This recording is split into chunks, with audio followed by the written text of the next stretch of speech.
Ini harus satu ya kak? Enggak kan? Kayak Bisa 10 boleh. kan? Bisa 10. Isinya kan si Eunho ini udah jadi manusia kan. Iya sih. Kalau jadi rubah itu kalau udah ada gambaran kayak itu tuh kayak akan kejadian ya. Jadi bingung nggak sih? Itu antara mimpi kayak bunga tidur atau pertanda beneran gitu ya. Harus disedih-sedihin dulu tuh di episode keramatnya, episode 10.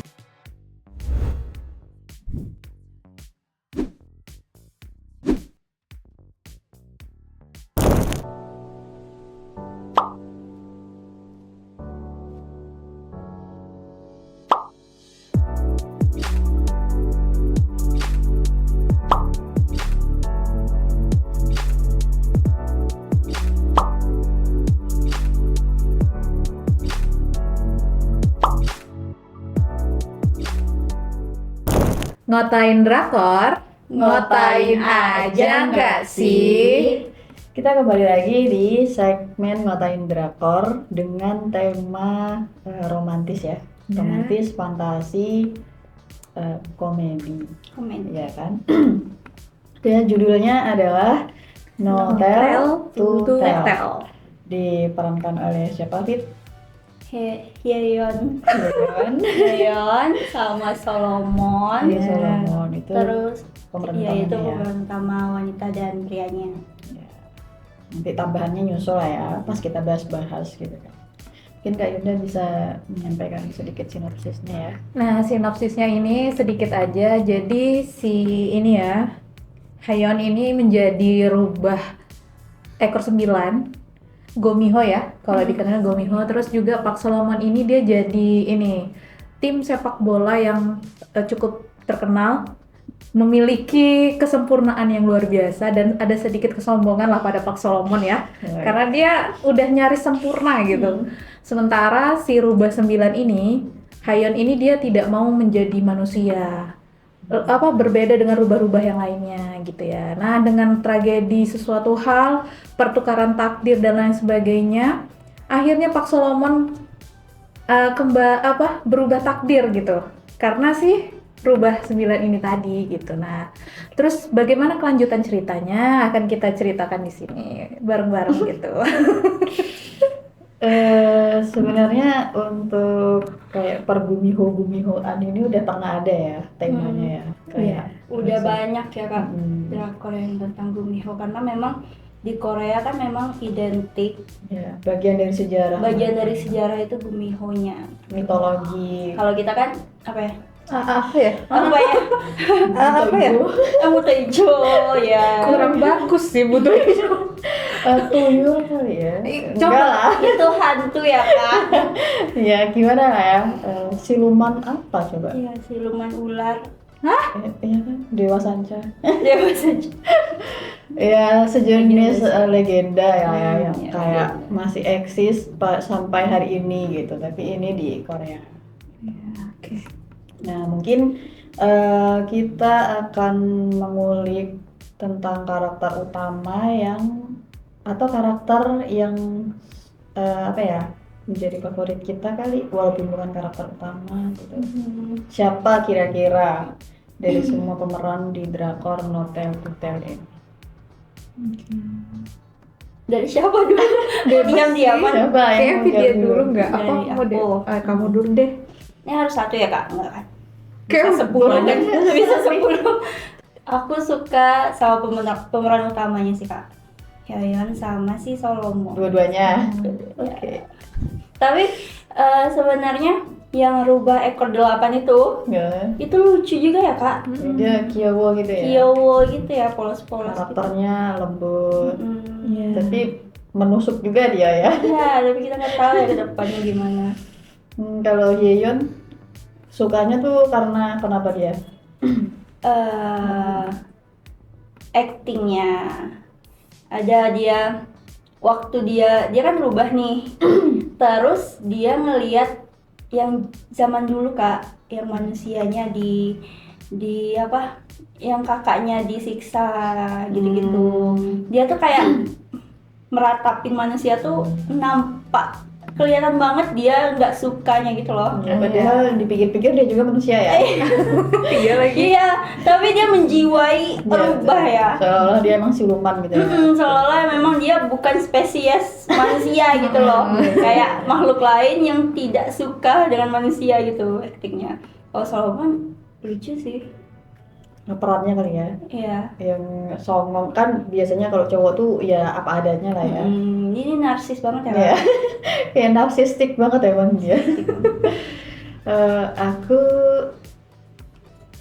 Aduh, aku tuh sejujurnya suka kalau secara karakter ya. Aku suka karakter Hyeon itu, karakter Anho itu dia lebih realistis ya. Entah dia sebagai rubah ekor 9 atau Gumiho, ataupun dia sebagai sisi kemanusiaannya dia yang udah berubah jadi manusia ini loh.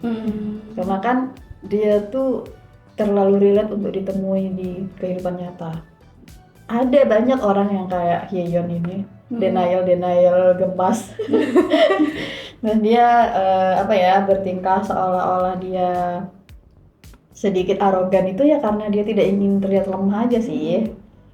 Kalau untuk aktor, aku suka Park Solomon secara pribadi. Secara pribadi. Karena drakor-drakornya Park Solomon itu aku banyak yang aku tonton. Aku naksir dia dari Duty After School, perzombie-zombian itu. Ya edisi dia nggak mandi lah ya di situ ya, kayak rank best banget. Terus dia main di apa kemarin tuh ya, ada fantasi dikit, Family Matters di tahun 2024. Nah, itu dia sekeluarga punya kekuatan supranatural gitu. Bagus aktingnya untuk perkembangan aktingnya Park Solomon. Terus dia juga main yang sama Shin Ye-eun di Revenge of Others gitu. Dia jadi orang penyakitan gitu. Maksudnya dia kayak dengan peran apapun tuh menurutku dia bisa masuk. Sama sih dengan Hyeon itu kan dia juga dikenal sebagai ini ya, penglaris drakor fantasi gitu loh. Karena kan sebelumnya dia sama Byeon Woosok, dia tuh berhasil membawa lawan mainnya itu lebih famous dibanding dia. Byeon Woosok di Lovely Runner. Terus yang Extraordinary You tuh dia membawa Lee Jae-wook sama Ro-eun sebagai pemeran ini kan famous gitu kan, dan itu juga genrenya fantasi juga. Sekarang dia balik lagi di Hotel to Tell. Kita lihat apakah Park Solomon akan berkiprah di kancah internasional. Tapi emang dia udah punya nama juga sih ya. Kayak chemistry-nya tuh bagus orang dua ini. Ya tapi ya Park Solomonnya kelihatan banget dedeknya ya. Iya, baru 99 loh ya. Kayak memang Hyeon tuh memang tanpa nunanya gitu loh. Iya betul. Di sini Menjiwai, di sini padahal- kayak imbangnya ya. Tapi menjiwai lah Iya, dia betul, padahal betul. 99 tapi memang kayak anak SMA-nya tuh kelihatan. Betul banget. Makanya pas awal-awal di episode awal tuh aku mencoba untuk menepis enggak dia lebih muda dari Hyeon gitu, tapi ya udahlah ya gitu. Beda 1000 tahun. Oh iya lagi. Tuh, kayak udah. Kalau aku memang sih ke pemeran utama Park Solomon sama si Hyeon, tapi aku ntar aku jabarin dulu. Kalau misalnya Park Solomon ini aku lebih suka dia dalam keadaan miskin sih, karena dia lebih kyowo gitu ya. Sangat kyowo dan lucu. Nah, sebelum ke Hyeon, aku ini notice nih si bapak-bapak karena ada di The Judge Returns. Si bapak ini jaksa deh.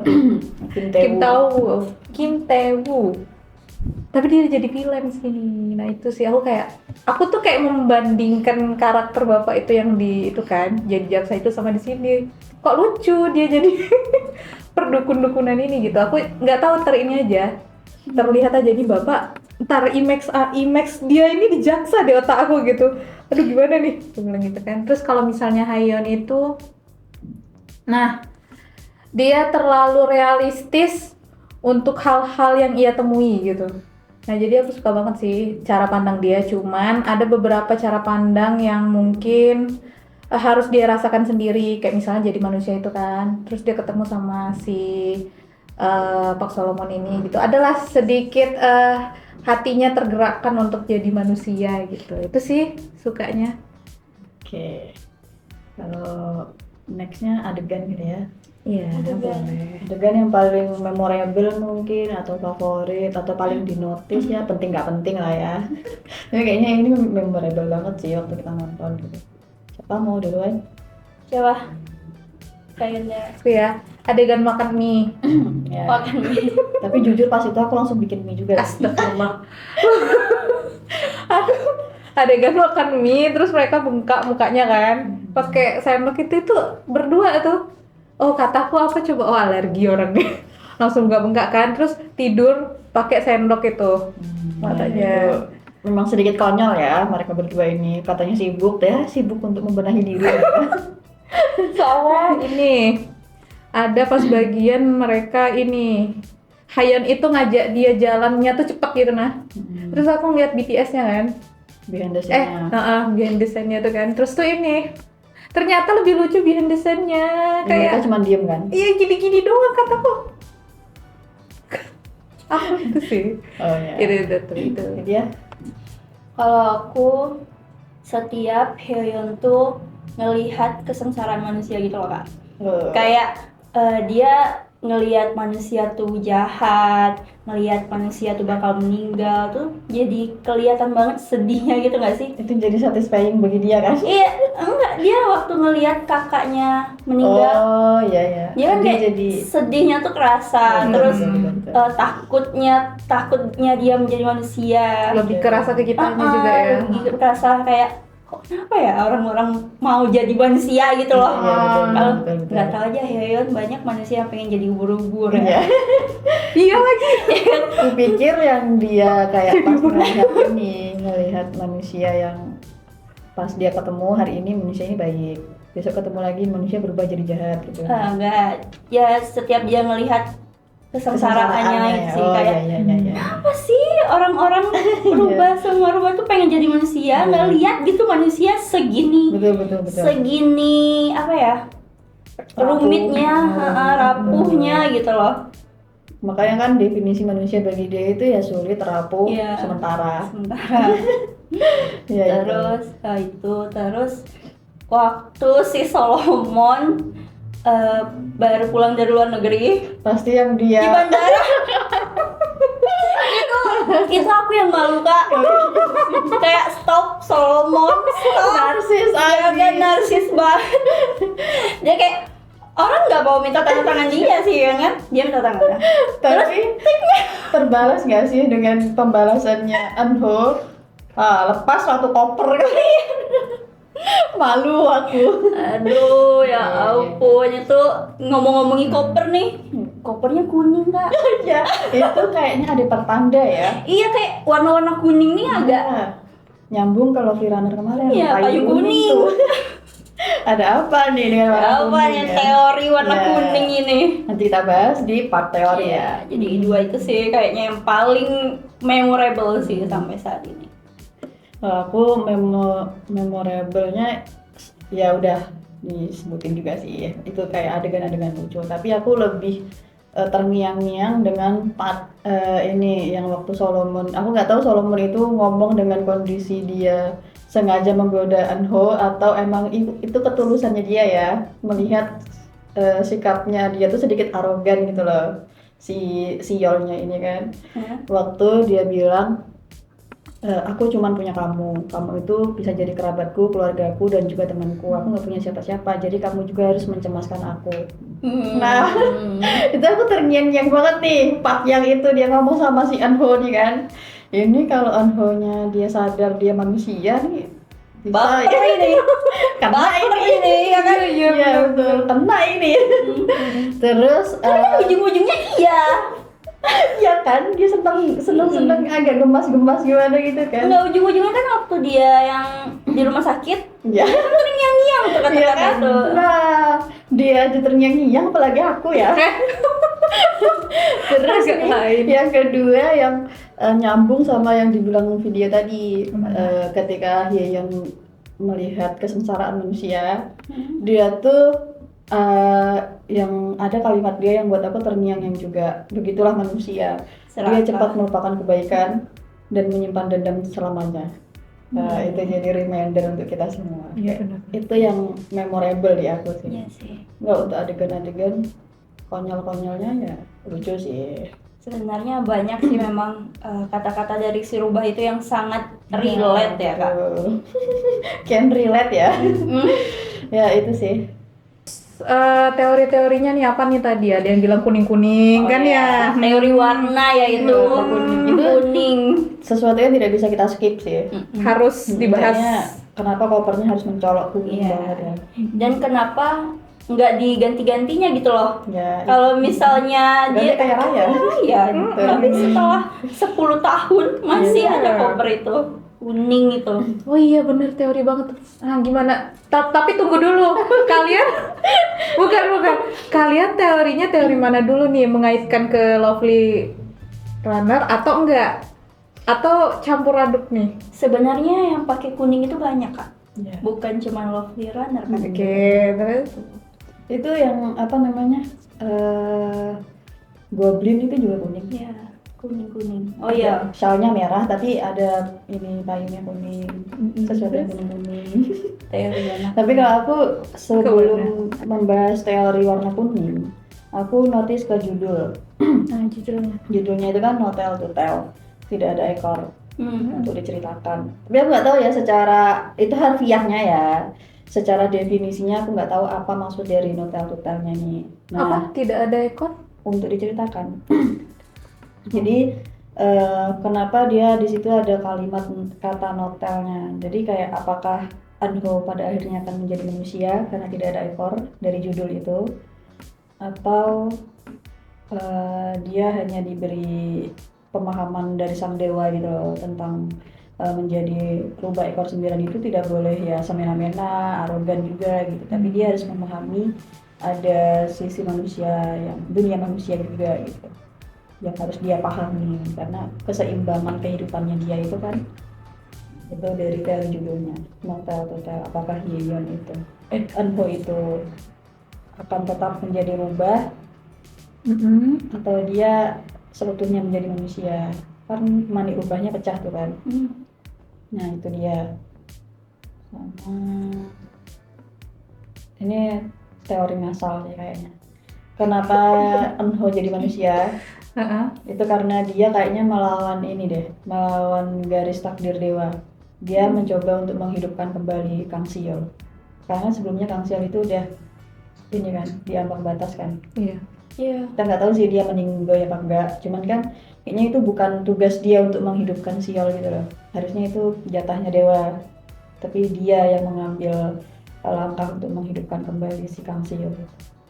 Makanya dia timbangannya nggak stabil, akhirnya dia menjadi manusia deh, maninya pecah. Sebenarnya karena kalau menurut aku ya Kak, nggak tahu ini. Dari dulu memang si dewa nggak dewa ini Tetangga video di sana. iya, kayak kenal banget gitu si dewa ini udah marah sama si Anho karena sihirnya gitu loh Kak. Oh ya. Karena dia memakai kekuatannya tuh seasalnya aja. Iya kan. Betul, Dan betul. itu membuat efek kupu-kupu nggak sih? Ini kan kayak dia mengubah takdir manusia seenaknya. Iya, dia mengubah takdir manusia seenaknya dan ujung-ujungnya kan ada yang meninggal gara-gara Iya, sihir dia kan. betul, Di situ dewa-dewa tuh udah marah gara-gara kamu ada manusia yang seharusnya nggak meninggal tapi jadi meninggal. Iya, makanya dia kayak melawan peruntungan dewa gitu. Ya kan sebenarnya kan dia nggak boleh melakukan kebajikan dan tidak boleh membunuh orang. Tidak Sedangkan di situ dia karena kekuatannya itu dia jadinya membunuh orang yang nggak bersalah gitu loh Kak. Sedangkan dia selalu mengagung-agungkan tidak ingin menjadi manusia karena kekuatan 1000 tahun lamanya yang dia peroleh itu tidak ingin hilang begitu saja kan. Jadi ya karena arogannya dia itu sih. Akhirnya dia kehilangan dengan mudahnya ya, maninya pecah gitu. Walaupun nggak secara langsung dia ngebun-bun manusia, tapi dia jadinya merubah takdir gitu loh. Efeknya panjang gitu kan. Itu kan urusan tangan dewa ya. Iya, bukan bukan Bukan rubah 9. Itu teori kenapa dia jadi manusia ya, dan apakah dia akan kembali lagi menjadi rubah ekor 9. Nah, itu Karena kan dia punya rencana tuh sama si rubah ekor 8. Ada itu kan rencana. si rubah ekor 8 juga kan petunjuknya dari si dewanya. Iya. Nah, iya, keterkaitan dewa kayaknya emang dari awal sih. Ini kita nggak tahu tujuannya dewa itu menjadikan si dia menjadi rubah ekor 9 atau memang untuk jadi manusia aja sebagai hukumannya Anho itu, ya kan? Tetapi agak apa ya Kak? Agak canggung juga nggak sih? Kayak dari awal si dewanya sudah nyuruh Hyoyeonnya jadi manusia. Kenapa si dewa ngasih ide ke rubah ekor 8 supaya Hyoyeon bisa menjadi rubah lagi? Biar jadi ini loh, kayak pembelajaran hidupnya si Anho ini loh. Kalau dia dikasih tahu cara untuk berubahnya langsung, dia nggak dapet nih makna dari perubahan takdirnya dia. Jadi ini nih kayak seolah-olah cuma iming-iming doang, Bet. Kita nggak tahu. Kayak dia diiming-imingin lewat rubah ekor 8. Kamu bisa kok berubah lagi nih. Tapi sebenarnya enggak. Sebenarnya dia ini nggak tahu ya. Sebenarnya ternyata dia udah dijadikan manusia aja. Karena kan secara Si perlahan siapanya? si Anho-nya. Hyoyeonnya. Sebenarnya kayak dewa itu menipu dia gitu loh lewat si rubah ekor 8. Cuman iming-iming doang. Kamu bisa kok berubah lagi. Iya. Kan memang si Eunhyo kan nggak percaya ya dari Iya, awal. betul. Kita dibodohi kan dia. Betul. Dia tuh cara dia ngomong tuh terlalu realistis banget ya. Makanya kayaknya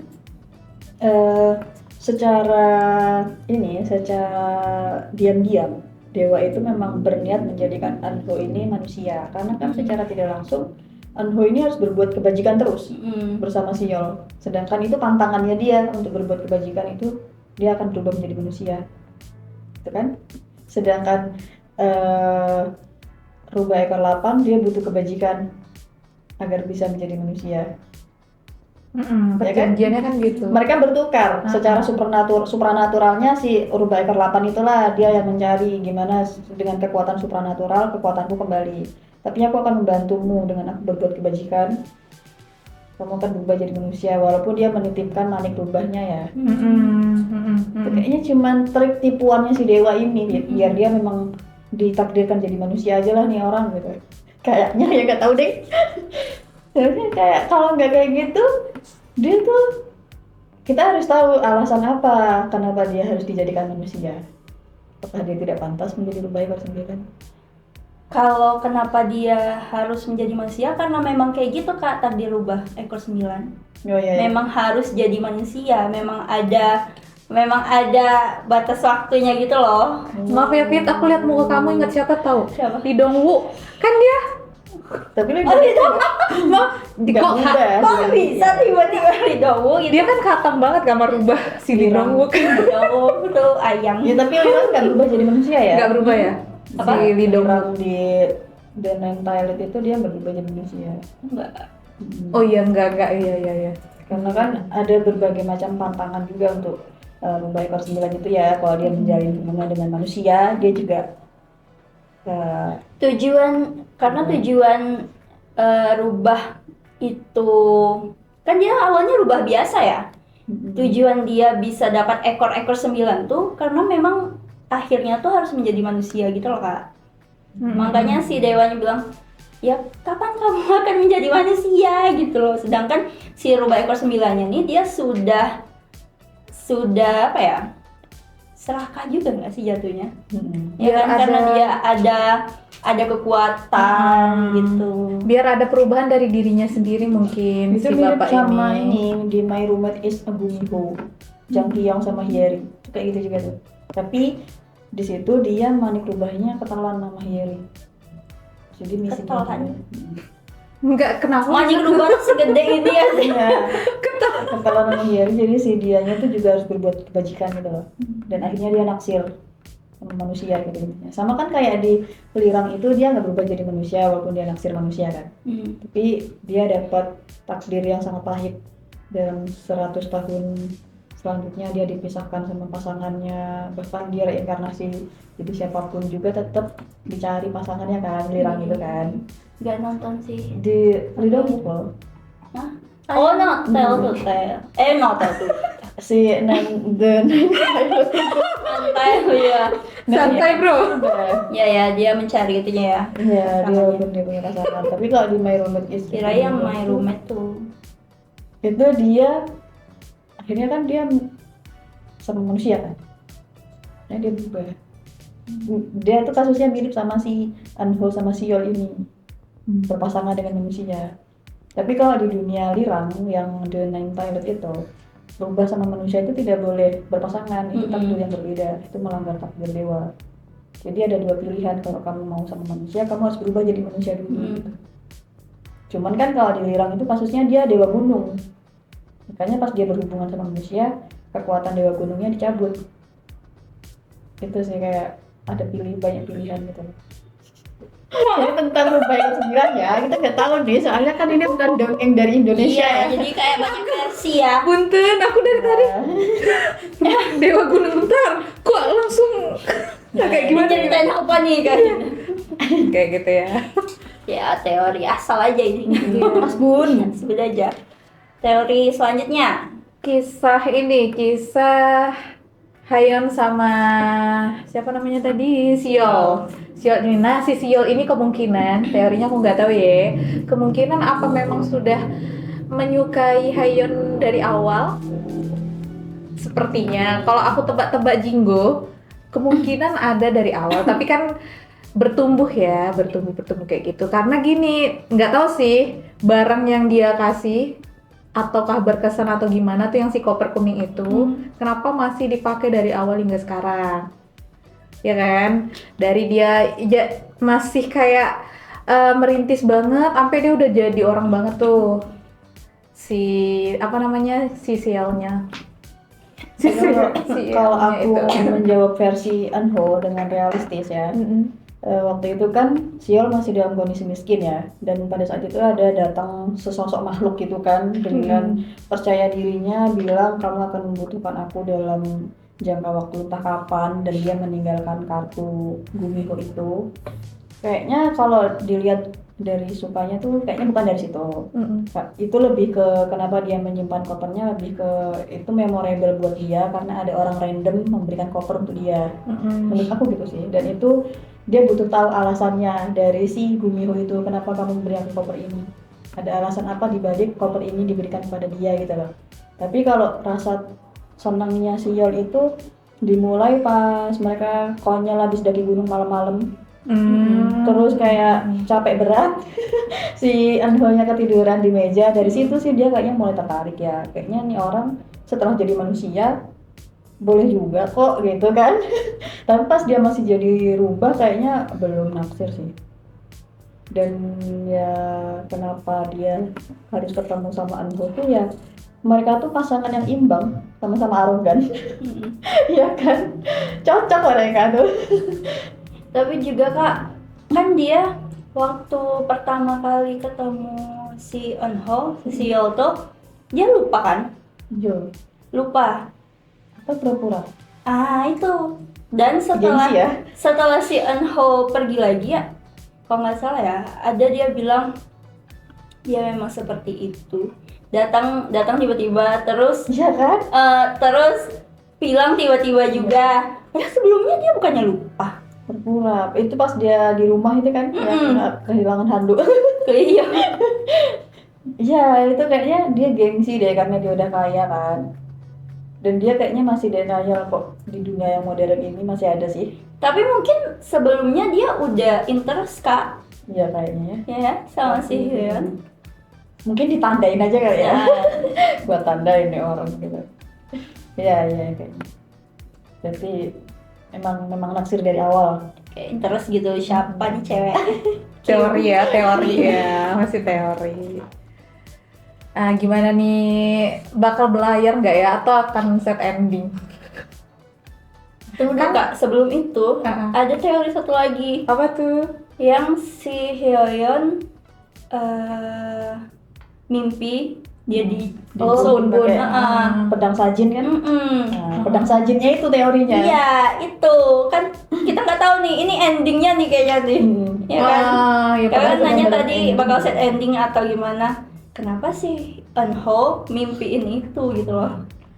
Karena posisinya kan si Eunho ini udah jadi manusia kan. Iya sih.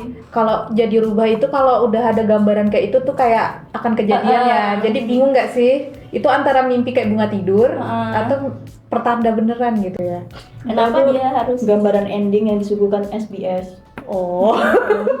Karena kan kita tidak boleh melupakan satu dukun yang sangat ambisi untuk membun-bun ini ya, Eunho ya. Oh iya benar-benar. Mungkin dengan pengaruh mantranya si dukun itu lewat siol, akhirnya siol pakai pedang sajin itu ngebun-bun lah si Eunho kan.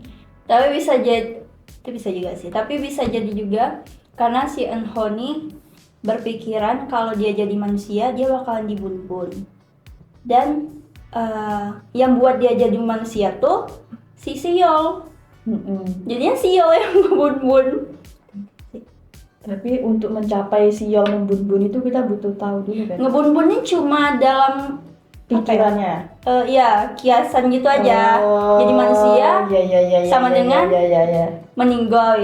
Itu lebih gitu. sering sih terjadi, kayak itu kiasan doang. Ya. Bahkan sebenarnya tidak seperti itu kejadiannya, tapi tim produksi ini berlebihan. Sebenarnya itu ya ya nggak semenyeramkan itu. Iya, ternyata apa ya, happy ending Kyowo kan, mereka bersatu sebagai manusia. Tapi kalau endingnya mah terserah ya. Cuman ini sih misteri pedang sajin gitu sih. Apa kegunaannya? Itu kan pedangnya masih di dukun itu. Iya. Apakah dia berhasil menggunakannya? Ya kan? Soalnya kan dia punya sekutu nih walaupun udah berpisah kan, mantan kliennya. Dia masih terus berambisi untuk mengejar Eunho tuh kan. Tidak tahu. Tapi pedang sajin itu kan bakal berfungsi kalau si Eunho sudah berubah jadi rubah lagi. Nah, kapan itu ya? Berarti ada kemungkinan dia dikasih kesempatan untuk menjadi rubah. Setelah itu nanti dia berubah pikiran, kayaknya aku jadi manusia aja deh gitu kan. Mungkin akan ada insiden seperti itu ya. Setelah dia udah berubah jadi rubah, terus dia punya pemikiran untuk berubah lagi jadi manusia, itu kan butuh proses. Di tengah proses itulah datang si dukun membawa pedang sajin itu kan. Fungsinya dukun itu memburu para rubah itu apa yang dia feedback yang dia dapetin? Kekuatannya. Kekuatan atau apa? Ya, dan berangkat dari dendam pribadi yang di masa lalunya dia itu kan. Ya, dia mau kekuatan rubahnya. Manik rubahnya itu loh kan, kalau dia rubahnya meninggal, manik rubahnya kan keluar dari tubuhnya. Nah, itu kan bisa dia telan. Tapi nggak tahu deh kalau versi ini ya. Soalnya kalau di beberapa drakor Gumiho sebelumnya tuh manik rubah bisa diambil dari pemiliknya. Sama kayak ini ya, kayak orang-orang persugihan itu biar dapat maksudnya dapat kekuatan gitu. Karena aku bingung ya, maksudnya ini kan pergumiho. Kok bisa sampai pesugihan? Ini kan bukan menyangkut kekayaan ya, bukan kemelaratan dan kekayaan. Maksudnya kan kayak ini orang punya ya mau kodam gitu-gitu nggak sih? Ya, tapi beda dengan pesugihan ya kak. Pesugihan Kodam itu- rawa rontek. itu beda. Iya. Waduh, kodam rawa rontek, buaya buntung. Kamu dapat apa deh waktu itu? Enggak sudah lanjut. Itu dari teori ya, sekolah teori keasuburan kita. Tapi dari 6 episode ini belum ada plot twist ya kan? Iya sih. Apakah akan ada plot twist yang mencengangkan di part kedua? Siapa yang sesungguhnya penjahat? Kita nggak tahu loh. Ya, villainnya belum kelihatan selain dukun ya.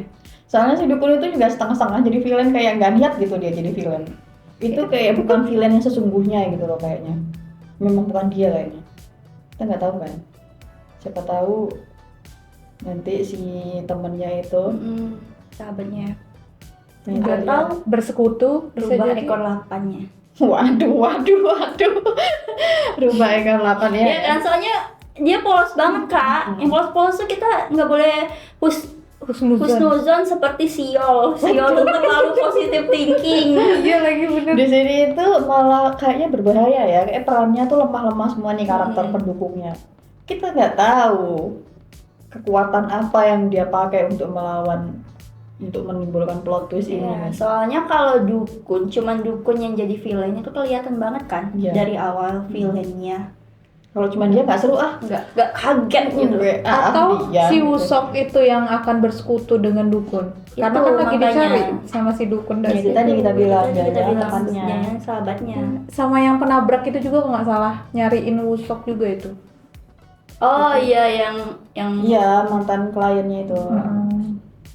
Apa mereka bersekongkol semuanya jadinya? Ya ini malahan aku tadi terpikir, tapi ini sangat konyol ya. Apa itu? Untuk karakter villain, jangan-jangan malah yang ini pesuruh mantan kliennya itu loh. Pesuruh mantan klien. Oh yang kakek-kakek itu. Kakek-kakek yang mana? Oh iya. Itu juga. Oh itu juga ini ya. Itu juga fit karena si kakek itu kan seolah-olah tahu banget nih sama dunianya Anho. Iya. Dia memberitahu kalau emangnya kalau pedang sajin itu Bilang ditusuk ke kamu beneran meninggoy gitu kan. Itu kayak seolah-olah dia validasi untuk kejahatan selanjutnya. Ya itu kakek itu ya, kayak peran kakek itu kenapa dia ada sama ini loh. Kan Anho punya klien yang dendam tuh, mantan klien yang harusnya dia nabrak Wusok kan. Ya itu yang pesuruhnya yang Kak Yunda bilang. Si kacamataan. Itu bosnya. Hah? Yang pakai kacamata kan? yang aku bilang yang Ya sopirnya kan? Yo, tapi Kak Yunda nih ngomongnya yang itunya, yang dianya. nabraknya nih yang nabraknya banget. Iya BS-nya. Iya, yang bersangkutan tersangka. Nah. Ini baru kita mau bahas pesuruhnya dia itu, jangan-jangan dia villainnya yang tersebut. Supirnya ya. Karena dia sedikit banyak ada terus nih. Iya Ya sih, kan? iya sih masuk dia. Muncul terus nih dia. Kenapa kok muncul terus nih, Bang? Iya benar juga Mau sih. godain siapa sih, Bang? Ya itu sih. Sama apa lagi, Kak? Apa ya? Kalau teori-teori ada yang nambahin lagi nggak? Nggak. Ya tergantung ini deh, produser nggak apa-apa. Ini paling harapan kita di paruh kedua ini. Mau seperti apa? Atau ada yang ditunggu-tunggu apa nih di paruh kedua nantinya? Aku harapannya Siol tetap miskin aja sih. Maksudnya kayak dia lebih manusiawi ya.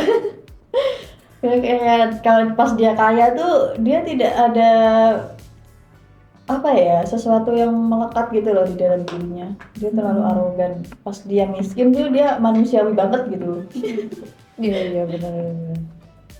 Gak tahu apa ya. Anho sih terserah dia mau berubah jadi rubah atau manusia ya. Kayak aku ngikut aja lah kalau alurnya Anho ini, tapi Siol miskin aja nggak apa-apa. Paling nggak nanti Siol makin ke belakang tuh dia makin mikir kayak miskin juga not bad kok. Mungkin gitu kali ya. Oh iya bisa. Gitu sih kayaknya. Dia Karena dia udah terlalu menikmati gitu. Ya sih kalau dari sisi Enho sama sisi Siolnya hampir sama. Cuman aku penasaran tentang rubah ekor 8-nya ini loh Kak. Ya. Dia tuh kenapa dibuat mukanya mirip banget sama kakaknya Enho yang paling dia sayang gitu loh. Betul. Apakah itu reinkarnasi, kayak apa latar belakang dari si rubah ekor 8 ini Ya, gitu. tujuannya dimunculkan itu ya. Tujuan dia dimuncul. Tapi tipis-tipis disepil sama dewanya tuh mungkin biar si Anho itu juga belajar gitu loh, dari dia harus membiasakan hidup dia yang kan dia sangat kayaknya membenci banget ya si kakaknya itu karena keputusannya dia yang gara-gara dia bilang jangan muncul lagi di hadapanku. Itu kan dia jadi dendam banget kan. Mungkin dewanya ingin melatih Anho ini menjadi manusia yang menerima takdirnya gitu loh lewat mukanya si Gemho itu. Mungkin nggak tahu juga sih. Ya udah. kalau aku paling ini sih kolerasi yang pengen banget terjawab antara mimpinya Enho itu sama kenyataan yang ada nantinya gitu antara mereka berdua tadi yang dibilang Vidya ditusuk sama itu kan pisau itu gitu. Itu sih emang bener-bener kayak gitu atau ya ternyata nggak seperti itu aja. Aku terserah sih, aku nggak terlalu ini banget ya sama perubahan ini ya, perubah-ubahan ini. Nggak terlalu ini sih, maksudnya bebas aja dia mah, nggak terlalu Tapi- berharap banget. Kalian berharap ini happy ending atau sad ending atau open ending? Set juga nggak apa-apa sih. Enggak, maksudnya kalau aku set juga nggak apa-apa sih. Iya terserah sih kalau aku. Pasrah ya. Terserah sih Set kalau juga nggak apa-apa, karena Em, wajar-wajar aja sih kalau aku ya. soalnya makhluk lain Iya, gitu ya betul. kak. Iya, mau berharap apa? Kalaupun dia mau bersatu ya, paling enggak nanti endingnya kayak Goblin. Dia harus disedih-sedihin dulu tuh di episode keramatnya, episode 10, episode 11. Nanti episode 12-nya balik lagi jadi manusia, tapi mereka harus berpisah dulu Iya. beberapa era kemudian. Iya. Ya gitu sih. Soalnya biasanya kalau sama makhluk lain tuh memang kalau nggak set ending ya open ya. Iya. Open ending. Ya aku sih menerima apapun endingnya sih.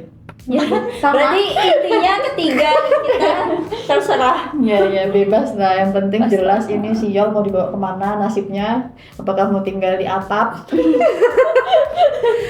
Dia kan di Korea Utara, punten. Iya itu mas, gak bisa markas dia di Korut. Punten banget ya. Ya gimana itu sejarahnya dia ternyata di situ ya. Sudah di gunung, di Korut, terus ditutup lagi rumahnya sama mantranya dia. Jadi dewa pun nggak bisa ngelihat. Ya gak habis pikir banget emang sama si Anbo ini. Keamanannya terjamin ya. Iya, amannya sangat terjamin. Aduh, takut banget dilacak. Takut banget ditanamin sawit ya. Hey. Udah ya kayaknya cukup sekian ya pembahasan kita tentang pergumihoan ini. Nanti kita bertemu lagi di part kedua untuk menjawab teori kita pada hari ini. Terima kasih sudah menonton video kita. Jangan lupa like, comment, share, dan subscribe. Nyalakan lonceng notifikasinya supaya tidak ketinggalan video-video kita selanjutnya. See you next video dan Bye. Ngotain drakor, Ngotain aja nggak sih? Annyeonghaseyo.